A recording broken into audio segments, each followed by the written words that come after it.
Hi and welcome to the FPL Stats Fix for Game Week 36. In this week's video, we're going to take a look at which goalkeeper you should select for the run-in.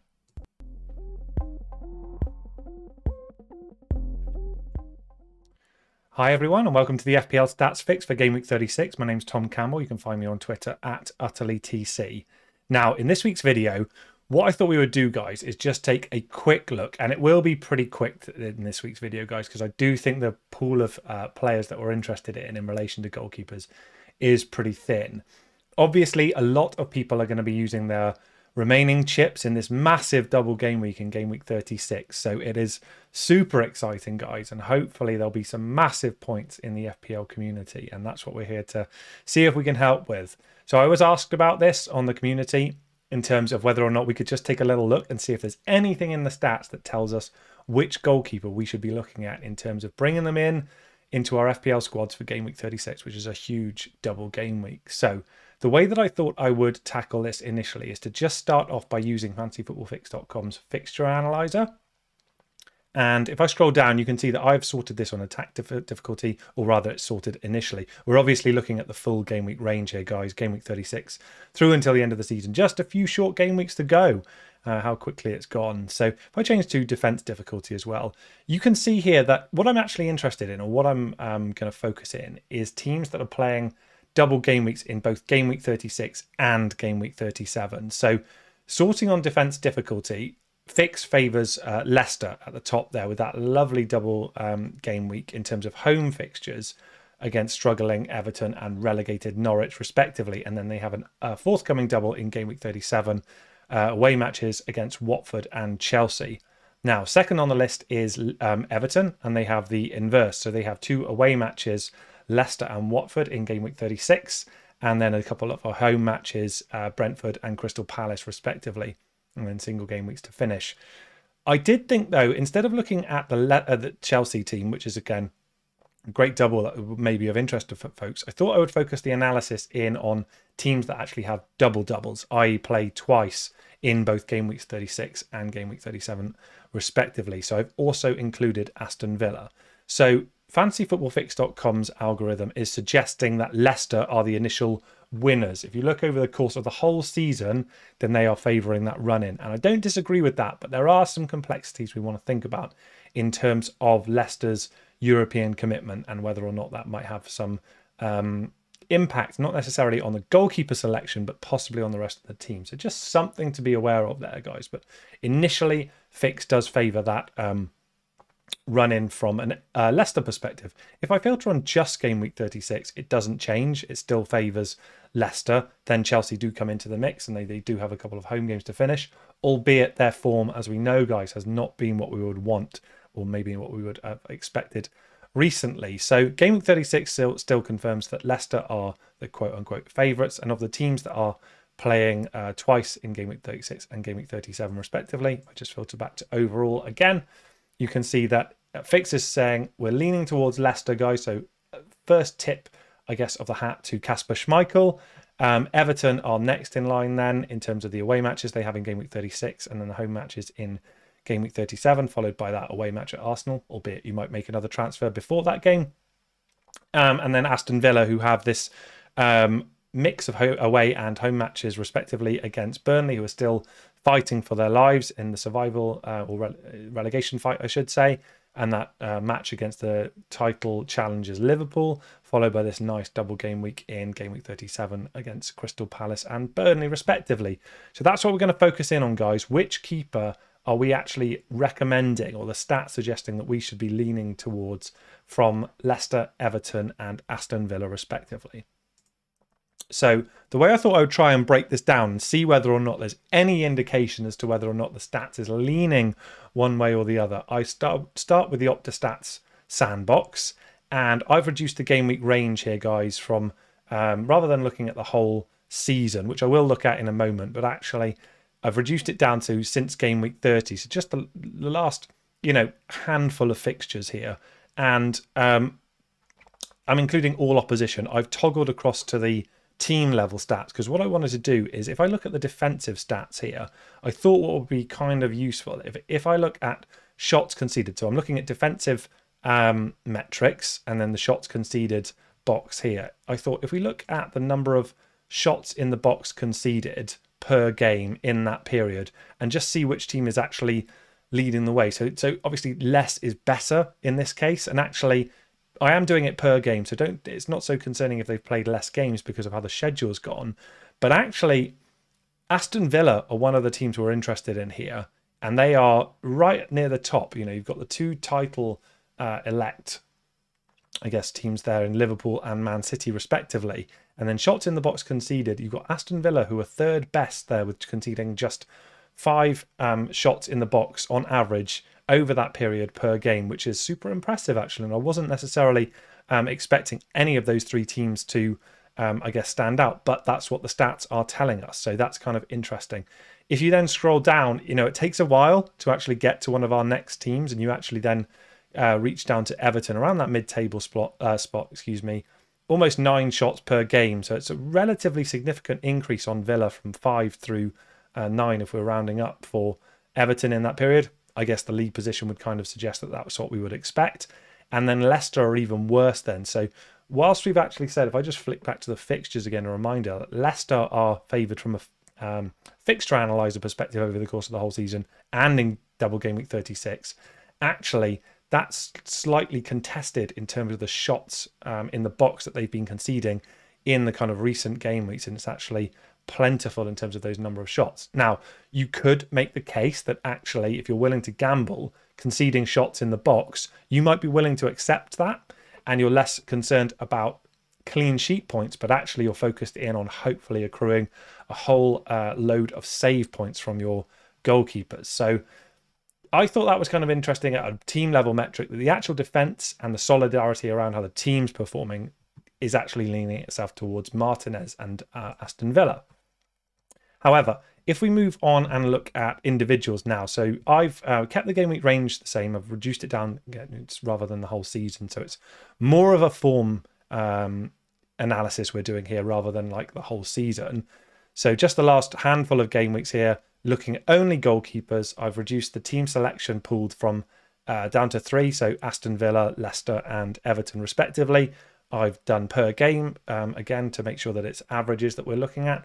And I've looked at 1,000 minutes, you know, over the course of the season initially to make sure that we weren't including the substitute goalkeepers in the squads, or else the table would kind of look a little bit messy here. So I thought this would be kind of interesting to look at the expected points, which if you've been following the videos on this channel in my series of videos on the FPL Stats Fix, you'll know is a metric that I like. So what I would say here is that there's not a lot to differentiate, right, in terms of expected FPL points over that period.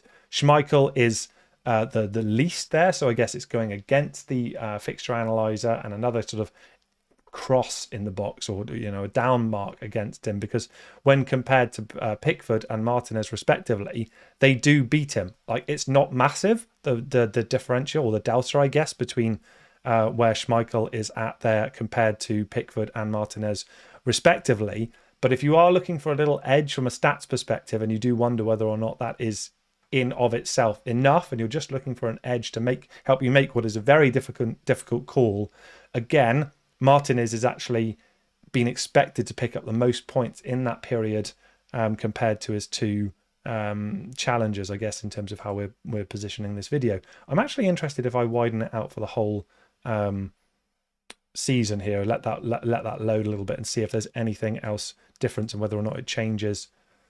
No, it's really similar, so that's kind of interesting. So yeah, the sentiment there is that from an expected points return, Martinez is the favourite, with Pickford a little bit or just behind him, and then a little drop off there to Schmeichel. So nothing compelling there, I would say, but if you are looking at just expected points, then Martinez is the favourite, is the person who was predicted to have performed the best over that particular period. Now, what I thought I would do here is that Fix has got this awesome Fix comparison matrix. It tends to be used more from an outfielder perspective. I've included it here, looking at the entire season here, guys.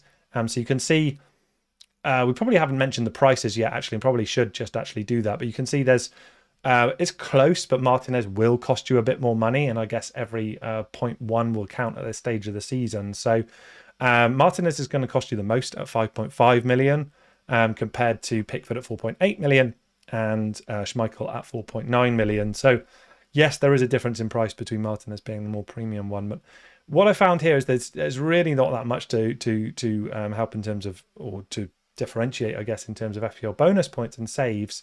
But again, if we are using that metric, then actually it's starting to get back in the Schmeichel case. And if you were willing to accept the increased number of shots in the box that Leicester are conceding or have conceded over the periods that we looked at, then actually you'd be expecting the more saves, and that's kind of what we see here. So in terms of that avenue to points via saves for a keeper, then actually Schmeichel is leading the way there.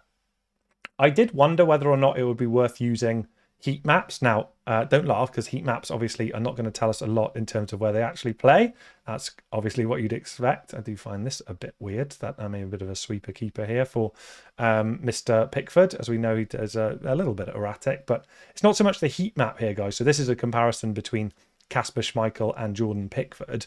But I thought what I've done, I've changed this to defensive stats as well. And if we scroll down, you can see blue again is the winner here, guys. So I just wondered whether or not there would be anything in this. I think these are the ones that I think are slightly interesting. And again, it's super close here. But again, you're just looking for a little edge potentially to let you know which one you're favouring. And expected clean sheets for Pickford actually beat out Schmeichel here. And indeed, FPL clean sheets in that period slightly better for Jordan Pickford as well. So saves wise, we know Schmeichel led the way, but if you're interested in that kind of basic clean sheet, that 6 points, or I guess 4 points plus appearance points, then actually we're suggesting that Pickford is the person who's slightly favoured there. If I now just change this and do change the player, and instead of Pickford, if I pick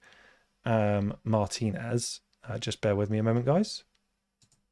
Pick him up here. Cool. So we can just scroll down here and take a little look at the stats compared.